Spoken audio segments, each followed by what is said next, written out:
African American literature is a body of literature produced in the United States by writers of African descent.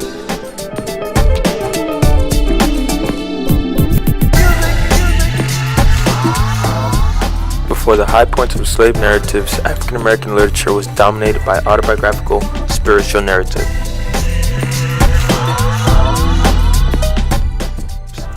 African American literature reached its early high points with slave narratives of the 19th century. The Harlem Renaissance of the 1920s was a time of flowering of literature and the arts. Writers of African American literature have been recognized by the highest awards, including the Nobel Prize to W.E.B. Du Bois. Among the themes of issues explored in this literature are the role of African Americans in a larger American society, African American culture, racism, slavery, and social equality.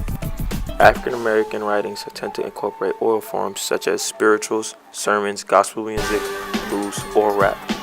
We begin with the works of W.E.B. Du Bois and his piece, The Soul of Black Folk, followed by the smooth poems of Langston Hughes, and we get to see how local color affects Allison Walker's piece in everyday use, as well as Ralph Ellison and The Invisible Man. We compare each piece of literature by analyzing the local color they use. Local color can be both fiction and poetry, and it must focus on the characters' dialect, customs, topography, and other features particular to the specific region. These four authors are all eyewitnesses to the struggle that African Americans went through during their time. Each piece shows different characters who express what they were going through in the physical world. In The Soul of Black Folk, Du Bois coins two terms that have developed into theoretical fields of study: double consciousness and the veil. Double consciousness is the belief that African Americans in the United States live with two conflicting identities that cannot be entirely merged together. First, the most important to the black experience is the black identity. The second most important thing is the American identity, an identity into which the black man was born only because of historical remnants of slavery. In order to fully explain the experience without living behind the veil, Du Bois provides the readers with anecdotes and situations that the black man experiences throughout his period of Reconstruction. We now delve into Langston Hughes' poem, The Negro Speaks of Rivers. We see river as a term used for both as a sign of boundaries and roadways. As a boundary, the river is sometimes used to show the difference between civilization, race, gender, and religion, and those outside of it. The river, in particular the Amazon River and Congo River, has been also used as a symbolic passage into the heart of the jungle and as a descent into the primitive nature of humanity. Again, our speaker describes the rivers he's known as being ancient, but this time he also describes them as dusky. The word dusky makes us think of evening, shadows, darkness, and dust. You can visualize the local color in this piece of writing because during his journey to fame, Langston incorporates his outside interactions to his audience for them to see what he goes through. A few years after his publication, Hughes chose to dedicate The Negro Speaks of Rivers to W.E.B. Du Bois, one of the most brilliant scholars, educators, civil rights activists, writers, and thinkers of all time. Du Bois founded the National Association of Achievement for Colored People, the NAACP, and Chris magazine. He fought tirelessly for racial equality in America, and Hughes followed in his footsteps. This next clip is a piece from Alice Walker, Everyday Use.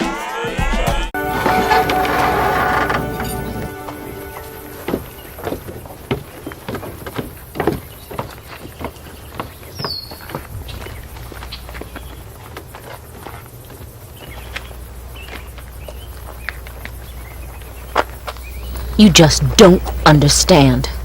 Understand what? Your heritage.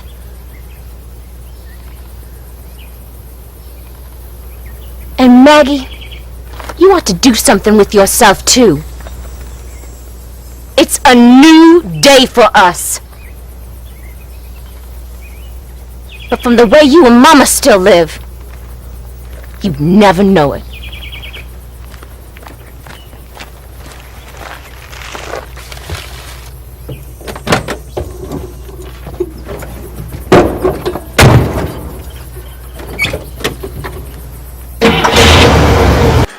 After viewing this clip from Everyday Use, we see a story that reflects young African Americans who begin to embrace their African heritage.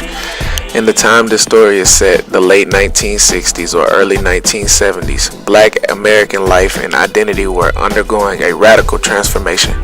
After enduring slavery and the violence and discrimination that came with the eventual freedom, African Americans gradually gained civil rights in the 1950s and 1960s. A new generation emerged, some eager to break with the horrors of the past and others unable to emerge from the specter of poverty and inequality. Everyday Use hinges on the tension created when these two worlds come together.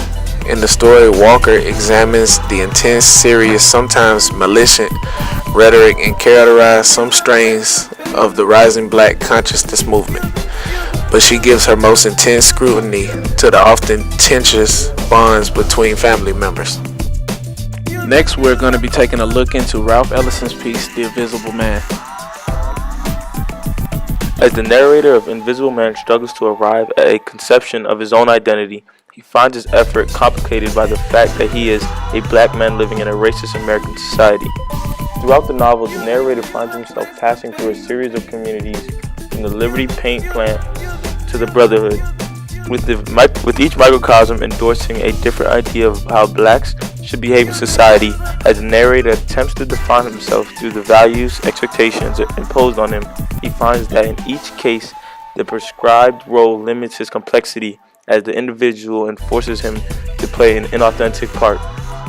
Probably the most important motive in The Invisible Man is that of blindness, which reoccurs throughout the novel and generally represents how people willfully avoid seeing and confronting the truth.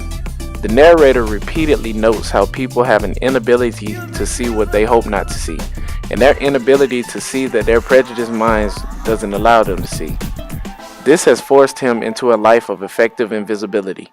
But prejudice against others is not the only kind of blindness in the book. Many figures also refuse to acknowledge truths about themselves or their communities, and this refusal emerges consistently in the imagery of blindness.